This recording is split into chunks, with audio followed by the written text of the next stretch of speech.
We're back. Double coverage, double coverage, double coverage. Mama, we made it. The network picked us up. We're like established now. We need the signs that says like clap, cheer, laugh. J-Mac here, D-Mac to the right. Welcome to Double Coverage. Mama, we made it. What's up, everybody? Jason McCourty here. Welcome to Double Coverage with the McCourty twins. My co-host on the other side, Devin McCourty. Welcome to our show. We'll talk football, family, everything in between, and a backstage pass to our lifestyle playing in the NFL. And for you guys watching on YouTube, make sure you hit the subscribe button. You can also find us on your favorite podcast streaming sites, whether it's iTunes, Spotify, whatever you're looking for, you can find us there. And as always, we're on social media, Facebook, Twitter, Instagram, at McCourty Twins. D-Mac, welcome to the show.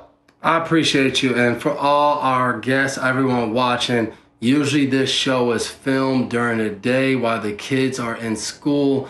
So today they are not in school. It is Indigenous People Day. I think that is the new holiday, what it is named. So if you hear if you hear that, do not be alarmed. I have crazy kids, high energy guys, high energy kids, I should say.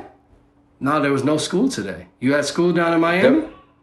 Yeah, there was school. I don't live in Miami, but in South Florida, there was school today. My kids were in school, got home not that long ago. So, they walk through the door, daddy's home, and they're full of energy. So I don't know what you guys. I don't know what you guys are doing, but if you check right now, like I'm on my iPad calendar, it says right there. I mean, come on, Apple. We still have Columbus Day in there. That's no more. It's Indigenous People Day.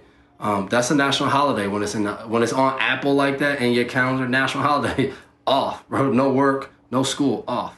If you work today, get done. Well, thank you for the holiday announcements. But in other news, we had Wilder Fury Part 3, which was, I didn't get to watch the fight. We had a game on Sunday, so I told myself I'm gonna go to sleep, not stay up, not trying to watch the fight. But two large human beings going at it. Fury came out on top. I heard it was a heck of a fight. Yeah, it was fun. In our group chat, they started talking about the fight. And I was like, well, I'll just read all y'all text messages when I wake up. And it was cool, I think, just for people who enjoy boxing, to see like that level of competition happen on the big stage. See those two go at it. I think Wilder knocked down Fury twice in the fourth. They just exchanging blows, going back and forth. But Fury is just, he's the only guy that gets in the ring with Wilder, takes the haymakers, gets knocked down, but gets back up. I loved it. I think he had like a FaceTime or he did something with The Undertaker. And for all you older people who watched The Undertaker in wrestling growing up like we did, you knew when that music sounded and The Undertaker's eyes popped up, you knew what was about to happen. And Fury has that element to him. So it'll be interesting to see what happens next in that heavyweight division. But great weekend for boxing. Awesome weekend for boxing.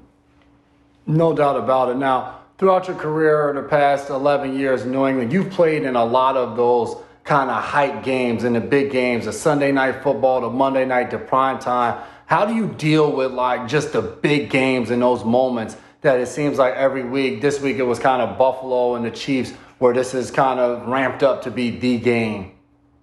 Yeah, I think the NFL is so interesting. I like to compare it to college because here we had the Buffalo Bills and the Kansas City Chiefs, obviously two of the top teams in the AFC last year going at it. Obviously the NFL makes a Sunday night football great game, only game on Sunday night. And then you have Alabama take on Texas A&M Saturday night in a huge game. And in college football, that's not just a hype game. That is a big deal. When Texas A&M beats Alabama, it's a big deal because it has playoff implications, an opportunity to play for a national championship, where you rank. Like all of that stuff is such a big deal in college football. Whereas like we create that a little bit in the NFL, but it's just not the same. It's like you said, it's a hype game. The fans want to see that game.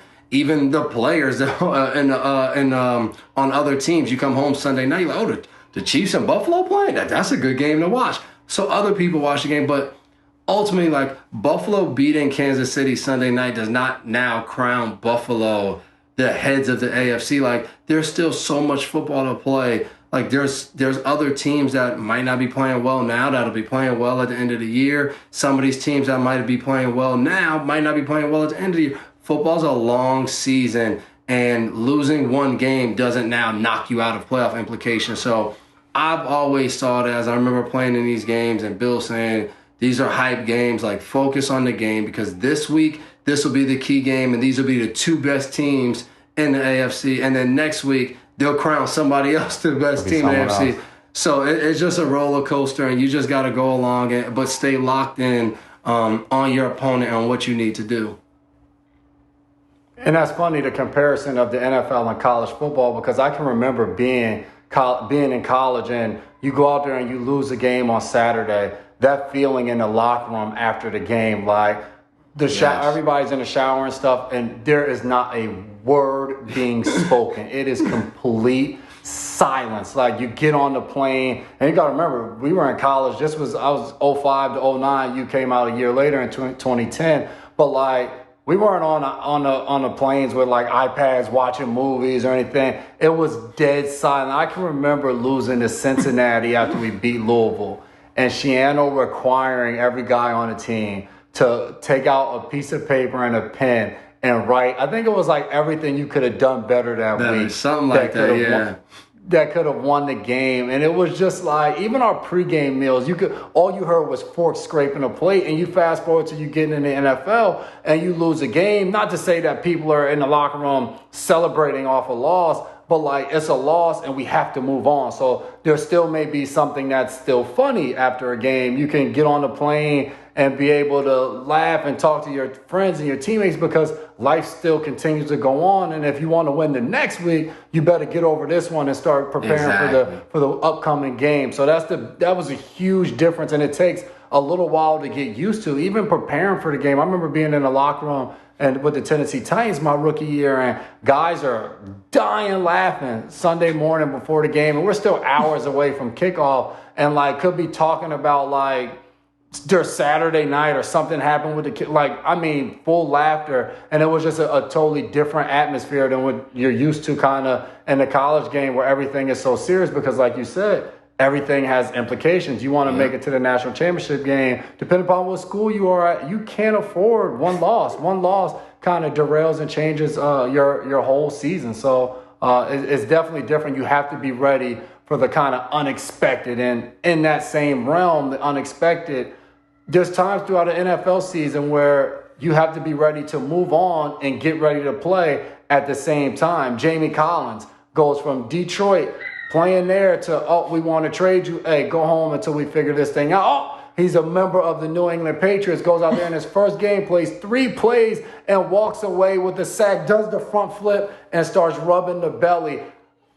You haven't been traded. Hold on. Do you know what we call that? We call that instant offense. Even though he's on defense, I was like, dang, you out here 6th man of the year, 3 plays, come in, get a sack right away. Like, that is the definition of instant offense. Put him in the same category. Lou Will, old school James Harden on the Thunder, just instant offense. Sorry, please continue. For sure. Jamie Collins changes teams. Stephon Gilmore traded to the Panthers. Smith from the Cowboys released, signs with the Packers.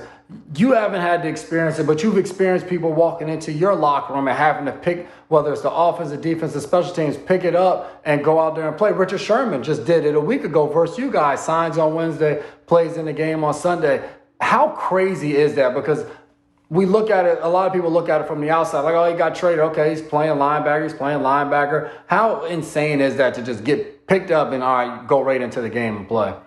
Yeah, I think it really showcases guys' ability to, for one, learn something new, 2, go into a brand new situation with people, where you're living, uprooting your family, and continue to be professional and doing what needs to be done. I remember back in 2012, we traded for Aqib Talib, and he comes in that week, and we're going over the defense. And as we're going over the defense, I'm like, man, this dude's picking this stuff up. Like, he's picking it up well. And goes out there, pick 6, first game, plays the Colts, and I'm dying laughing because then he's on the sideline, oxygened up. And the next week in practice, we're out there, he makes an interception, and they go to take him out, and all you hear is Bill, he can't even play a whole game.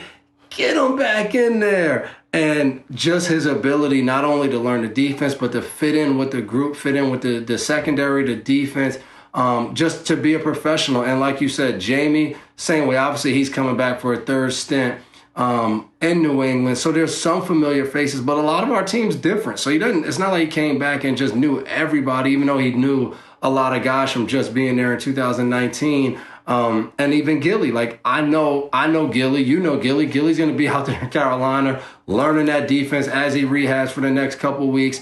And by the time week 7 comes, like he mentally and physically, as he gets healthy, he's going to be ready to go. He's going to be locked in. He's going to know what he has to do because like guys are professionals. But I can't imagine just the impact of that, of like being here and then just going and like the uprooting of your family and just having to move on. I have to imagine it's pretty tough.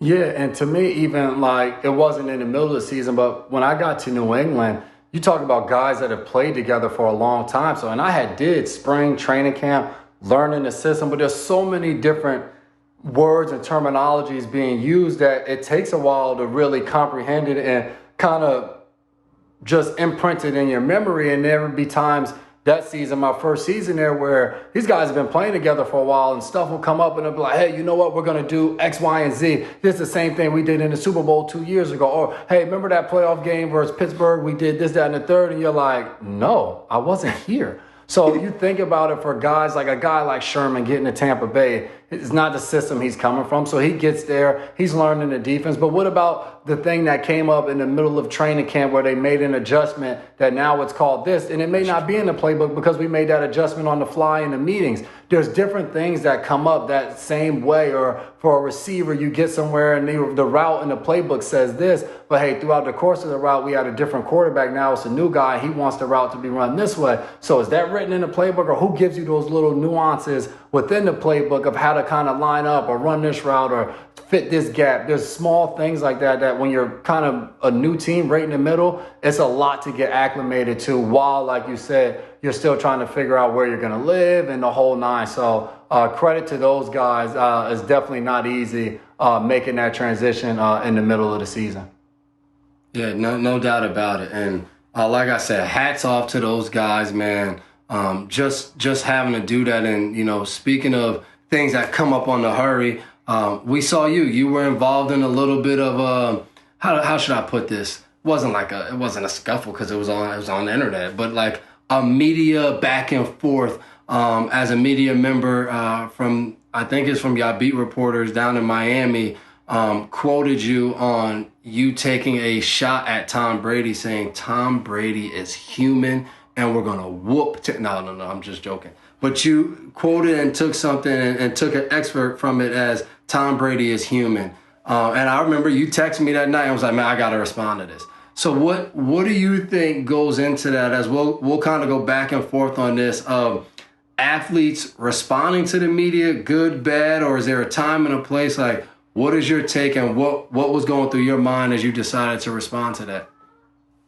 Yeah, it's tough because it's delicate, because if you respond too harsh or you respond a certain type of way, you're considered kind of the a-hole or the arrogant athlete or this, that, and the third. But for me, it was just that I did a whole kind of, you know how you do your media availability. It's a few minutes long. And I think the first question was like, what did I learn from Tom? And I give a long, drawn-out response of just his greatness, his excellence, his preparation, the things that he does on a day-to-day basis. When you get to witness greatness up front like that, it brings everybody's level. So a whole bunch of Tom questions, and got to like the last one, and it was just like, I think at this point Miami had intercepted him the most, or some stat that only reporters would know about. And I was just like, I mean, well, he's still human. Like, so there's going to be times where he makes mistakes and you got to take advantage of it. It's just, there's not going to be many times that happens.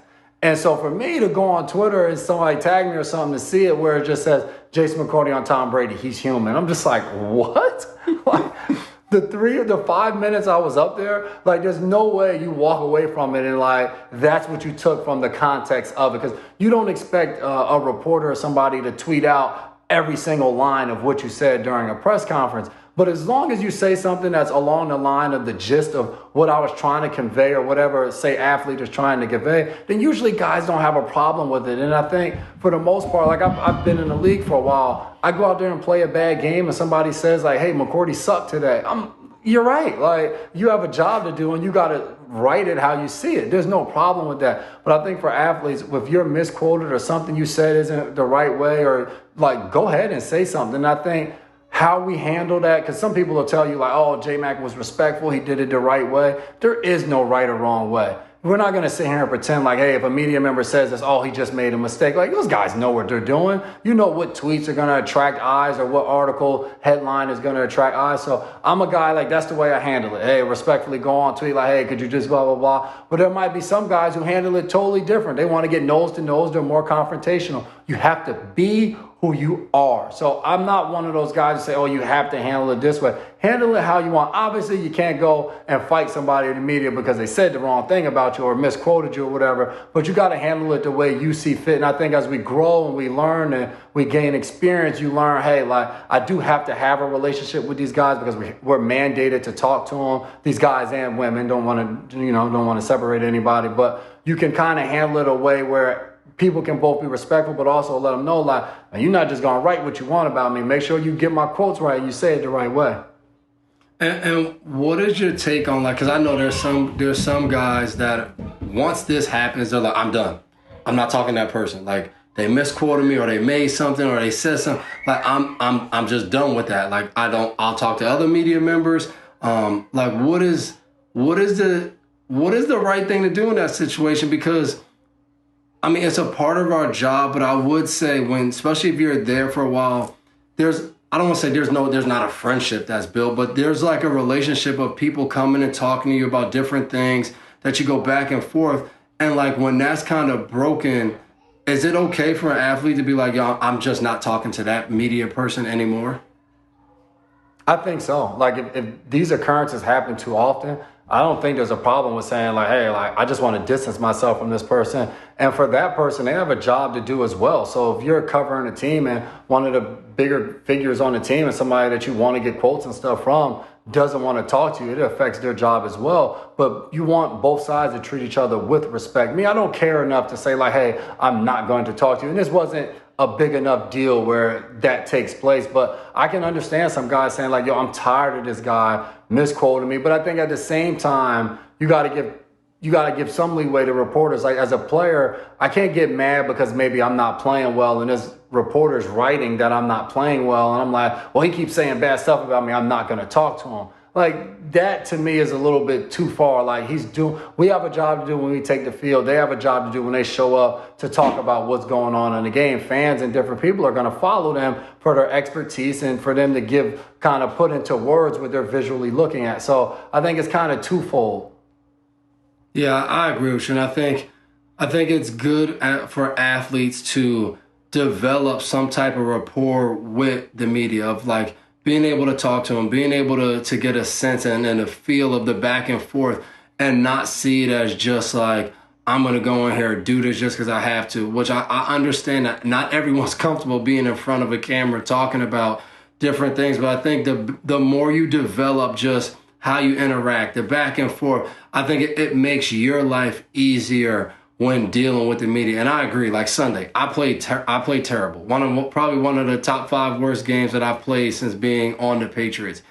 I'm not gonna get mad and be like, man, like that person's like, you can't. Like, it is what it is. And it's funny, I think, because both of us have stories of watching guys like unravel and go back and forth and be like, oh, like, I'm done with this, and get so mad that it throws you off of next week's game or your future, you know? So like, to me, you just have to take it with a grain of salt. And I even say that about some of our former, like Ninko. Ninko always goes on, and Ninko's my guy. But he's going to say something, and then I'm going to get asked about it. I'm like, well, he's in the media now. Like, he has to be good at his job. Like, I don't hate him because he wants to be good at his job. But I think like what you said and what you went through is you got to be very careful to play the line of not tweeting something or posting something just for people to get a reaction or to click something. Like, I think that is where we always want to have like that standard between the players and the media, where the player has a standard they expect and the media has a standard they expect from each other. Like you said, that respect factor. And I think once both sides kind of can respect that line being drawn in the sand, you're able to have great relationships, and fans are able to see players in a different light, see them, how they interact, see their thoughts, their passions. And I think ultimately that lets people into a side that they don't always know. Like, look how many people are so excited and love that Tom does more social media. He does different interviews. Like, people love that because they get to get a little bit in the mind of the greatest football player to probably ever play the game of football. Like, that's awesome. Yeah, and before we move on, you said something interesting where you said you played one of your worst games you felt like since being a member of the New England Patriots. When you have a game like that and there's only 6 days in between the next game, how do you get over that game quickly and ignore the noise and the bad stuff being written, being said? How do you get over that, put that behind you, and flip the page and get ready for the next game and knowing that you're going to have to go out there and perform after coming off of a bad game? I think it's two things. I think one is just who you are as a person. Like, it's not, I always try to remind myself, like, where I'm at right now wasn't like in the plans. Like, no one saw me at 14 years old and be like, this guy's gonna be in the NFL. So like, when I have the opportunity to be out there playing, like, that's a blessing. So like, when it doesn't go well, it comes with the job. Like, you got to just take that on the chin. As much as we all love when it goes well and we're smiling, posting pictures on Instagram and posting here, and you want to be seen, like, when it doesn't go well, that's also a part of the job. So like, to me, that's where your character shows up. And then I'll say the second part of that is just the accountability to your teammates. Like, your teammates expect a certain standard from you, a certain level of play that, you know, I would say throughout training camp, throughout your years in the league, like that shows up and they expect that from you. So when you let them down 1 week and you go in that game and it doesn't go well, you want to respond and let your teammates know, like, hey, it didn't go the way I wanted, you know, last week, but I'm going to make sure that I put my best foot forward and I'm there because you're counting on me. And I think that goes across the board. And obviously it gets I won't say a lot easier, but it gets easier as you get older, and you can only hope and prepare so you don't have to do that a lot, because that's the key to having a long career and being consistent.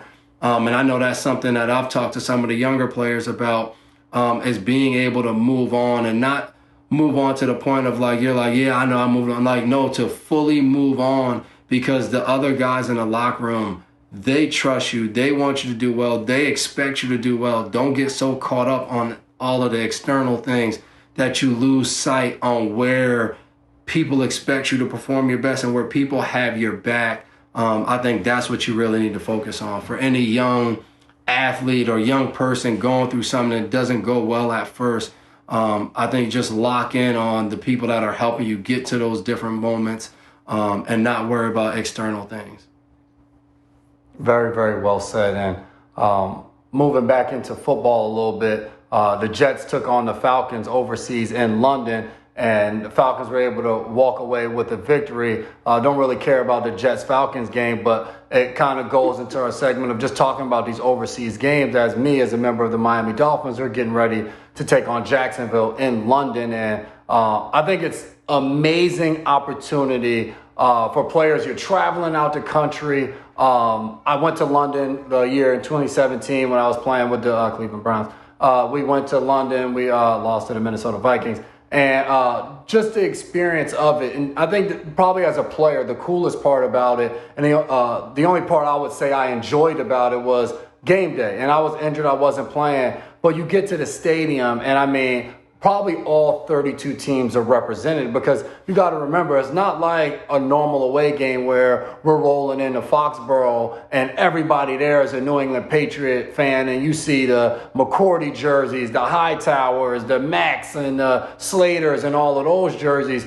You're in London. There is no home team. So you go to the game and you're going to see a J.J. Watt jersey, Juju Smith-Schuster, any of your favorite players, obviously the Tom Brady's, Aaron Rodgers. They're just cheering and they're just happy to have football in front of them so that they can watch it live. So that aspect of it is awesome. The part of it for us players that's rough is the logistics. Yeah, and I remember being in Cleveland and now Miami. You're gonna leave on a Thursday night, gonna fly 7-8 hours in the air, red-eye flight. Some people sleep well on planes. Some people don't sleep well on planes. So you take the Thursday night flight. You get there, it's Friday morning. You go out there, you get ready to have a Friday practice. You finish up Friday practice. Maybe you try to go somewhere and get something to eat, but it depends upon how far you're from the action. When I went in Cleveland, we were an hour away from downtown.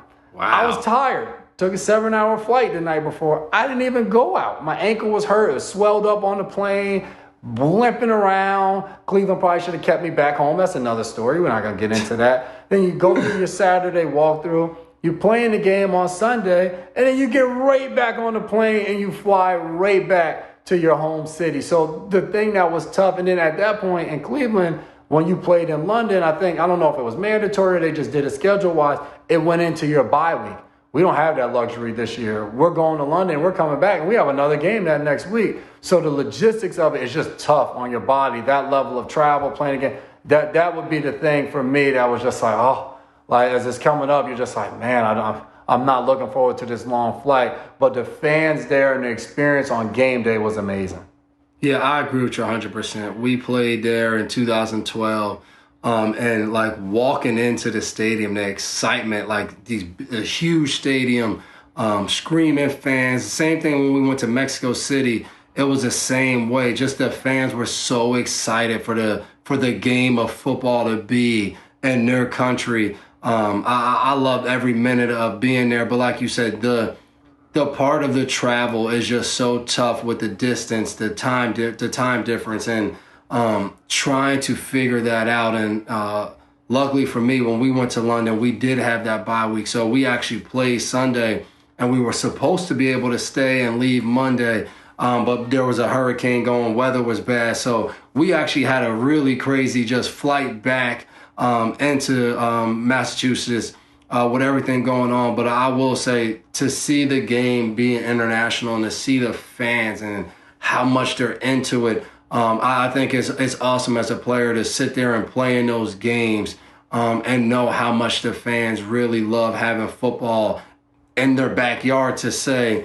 And especially when we go there, I remember going to London and getting in the cab, me and Marquise Cole, and the cab driver's asking us what we do. And we're like, yeah, we play football American. And he was just not dogging us, but straight. He was like, oh, no, that's cool. He was like, but here, yeah, we play the real football. That's what we do here. And we were like, okay, not a competition. So it was fun to, be in that area, and people love football, but also have some of their true passions being in what we call soccer.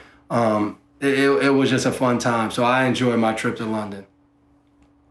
Yeah, definitely. And let's get into a little bit of player movements. We have some injuries on the injury front. Juju Smith-Schuster, shoulder injury, could be out for the year. Russell Wilson, finger surgery, out for some time, but should be back this season. And you probably all saw Saquon Barkley go down with an ankle injury after coming off a knee injury. And I kind of want to not speak about Saquon's injury, but just going through injuries throughout your career. And I was a guy that was probably healthy for the majority of my career. And I think it was like my 7th year or 6th year in Tennessee, ended up having to have surgery and stuff. And the next thing you know, like, people are like, oh, McCourty's always injured. And I'm like, man, but I've been here 7 years. I've missed 4 games. Like, how am I always injured? And I think sometimes we call guys injury prone, and obviously Saquon tore his ACL this year. And if you saw it, his ankle got rolled up pretty bad and on a play where it just really wasn't anything anyone could have done. And I think sometimes we lose track of like what players go through to get ready for a season. And there's different guys that I've played with that have been considered the injury-prone guys, and then have spent an entire offseason where they go and they find who people are considering the best PT around, and they're going and they're drinking the water that they're supposed to. They're eating the right way. They're training every day. They're building the muscles that people are telling them they need to build up in order to keep the injuries away. And the mental aspect that all of that has on guys, where you do everything you possibly can, and then you go out there and you go to plant and your leg twists the wrong way, or somebody steps on you, or whatever it is that may happen. And the mental aspect of it, I think sometimes we forget, like, athletes are still human, and being injured sucks. Being on IR is awful. you're totally isolated from the team. Like, you're not going to be there on Sunday. So it's not like anyone's looking for your opinion or even looking for you for that matter. You walk into the building, you do your rehab, and you're gone. And for guys, depending upon where you're at in life, remember when I missed 12 games one year, I had a daughter. My wife was expecting our second. So for me, it was good timing. Like I found something that kind of occupied my time. I'm waking up, doing my daughter's hair, taking her to preschool. Then I'm hitting my rehab. Then I'm back home helping my wife. But for a lot of guys, you could be younger in your career where it's just like the only thing that you kind of can get into is trouble. So I wanted to make that point of like guys getting injured, like pray for those guys, wish them well, because it's not always an easy track to get back healthy and get back on track, you know? Gerard Mayo used to say it all the time as a player. Football, NFL, 100% injury rate. If you play, you are going to get hurt at some point in time. So, injury prone, what does that really mean? Guys that play a lot, guys that play tough positions, you're going to get injured. But I agree with you. And I get why people say that. When you see a guy constantly get hurt, and for teams, when you talk about contracts and all that different, I get that part of it, but I agree with you. The mental standpoint of, I think everything that we kind of see in society, I would say for athletes are always seen as these tough gladiators. Sometimes we don't realize what it means to go through an injury. It's not just the rehab part. It's everything you miss. It's the being in the locker room, being with the guy. Like so much as your time is devoted to just rehabbing and getting healthy. Sometimes you lose out on the emotional and mental parts of being on a football team and having that camaraderie, having guys that count on you, having those guys that you count on to really help you, not just as a player, but as a friend. So yeah, I think you definitely want to keep these guys in prayer and thoughts that they are able to rehab, get healthy, and just get back to what they see as normal. Because as we all know, over the last year and a half, we know what it means to not feel normal and be able to do normal things, how much that hurts your psyche. So it's definitely a tough thing to be injured, not just in the NFL, but in anything, any sport or anything that you do. When you can't do it, it's a tough time. Yeah, before we get into our group chat segment, the Washington football team now has placed 2 trainers on administrative leave as they continue to investigate whatever transpired with their head trainer and now another trainer. Very, very chaotic. It has to be tough for the team. You're now missing 2 trainers. And as we just talked about injuries, you know how important those trainers are, keeping guys healthy on a week in and week out basis. And it just has to be insane to be a player there. Like, yo, there's an investigation going on. Like, dang, what they investigating? Like, what did he do? Blah, blah, blah. They're raiding the building and raiding. So insane. I wish I had the inside scoop to let you guys know and breaking news here on Double Coverage, but I don't know what's going on. I'm on the outside, just like you guys, just reading the headlines and trying to find out what's going on. So we'll see as it kind of all unfolds and as the news comes out. But anyway, Dev, what we got going on in group chat? Well, we're going to skip right to a banger in a group chat moment this week. We have a nice topic that I want to save for next week when we get a pretty cool guest who has a good amount of opinions when it comes to music and arts and stuff. So, but this week, Sage Steele on a podcast with Jay Cutler says some pretty interesting things. I just want to make sure I read it right. And these are the things she says. She says it's fascinating Obama identifies as a black person because his father was black, but his father was nowhere to be found while his white mom and grandmother raised him. And she also went on to say, for women who dress a certain way in the workplace, when you dress like that, I'm not saying you deserve the gross comments, but you know what you're doing when you're putting that outfit on too. A lot of things to unpack here. I would first start with what she said about women in the workplace. To me, there's just no room for that comment. Like, you don't ever want to allow someone to be a predator and prey on someone and then blame the victim because of somebody else's own insecurities, somebody else's arrogance, somebody else's rudeness. Like, I just think that is so crazy to even say.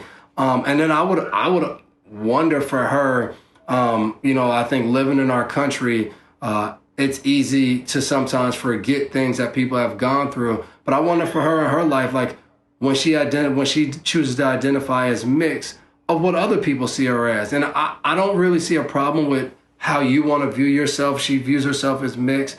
But I see a problem sometimes when you just shoot at Obama and shoot. Like, she doesn't know. He might have tried to identify as mixed, but got ridiculed and ripped his whole life about it, because we know in our country, the old saying, the one drop rule of any person that had any amount of black in them, that's how they were treated. And a lot of times they weren't treated very nicely.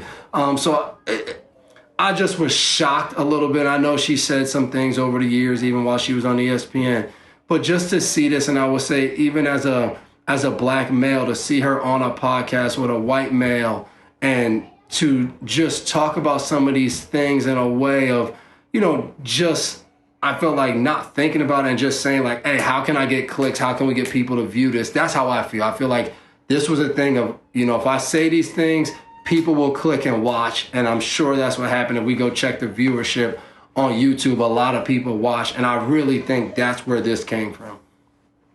Yeah, I hear you, man. Just to play a little bit of devil's advocate here, like her being maybe a mixed woman, and like you just said, maybe some of her experiences and growing up a certain way, and maybe one parent was there, but I have no idea what her story was, but maybe that kind of inspired or kind of brought through some of because she might have had issues with identifying who she was, and that might have maybe led her to kind of look at other mixed people and say, hey, how could you pick one over the other? Because maybe she had kind of a pouring in on both sides, and she may felt like when she identifies as black, the white side of her family, like she's totally leaving them in the dark and she's forgetting about that side. And I agree with you wholeheartedly. I'm not even gonna lie, I agree with you. But I can maybe try to empathize and maybe try to put myself in her shoes and maybe see where she was coming from. The female reporter side, I don't know. I don't really see what side that was coming from. I don't think we should say to female reporters, hey, you have to dress this way or this, that. I mean, we just all need to be respectful of one another. But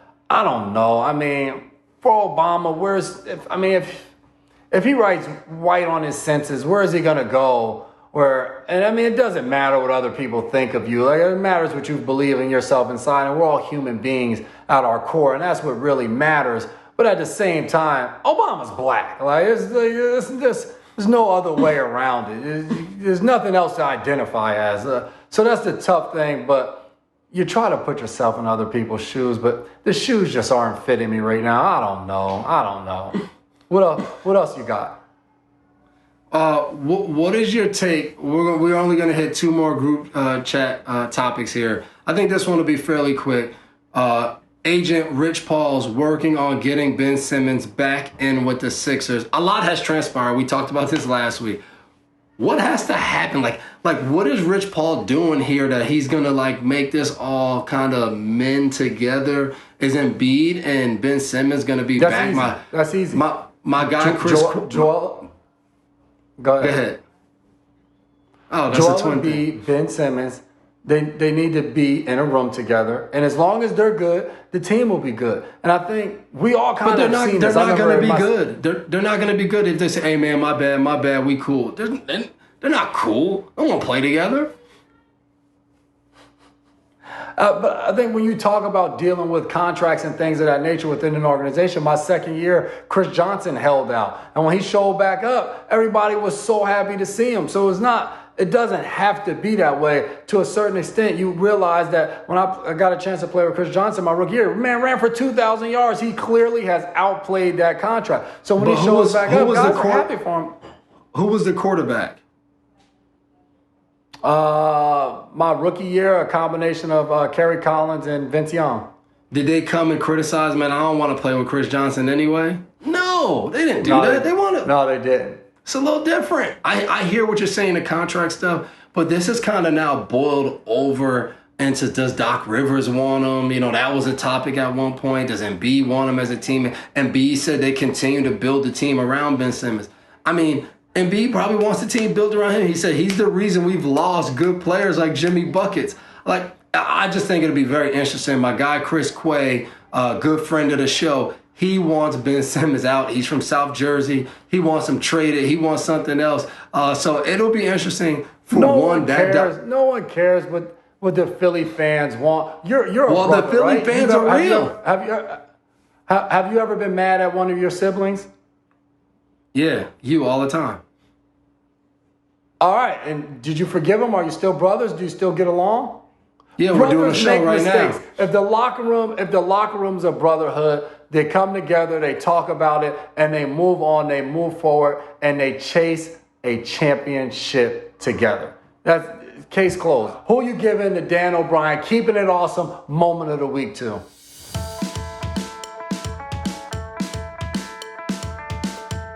Dan O'Brien, keeping an awesome moment of the week, goes to Tyson Fury. And not just because he won and beat Deontay Wilder, but because he posted a video on Instagram talking about people saying that he's lucky.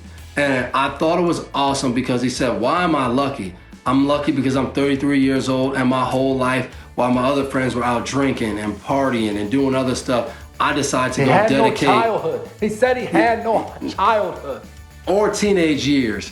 And then he said, I decided to dedicate to training, 10 hours on hours, to running, to boxing. I dedicated all that. He said, and he used a lot of colorful language. So am I lucky? And he said, no, at the end of the day, I'm not lucky.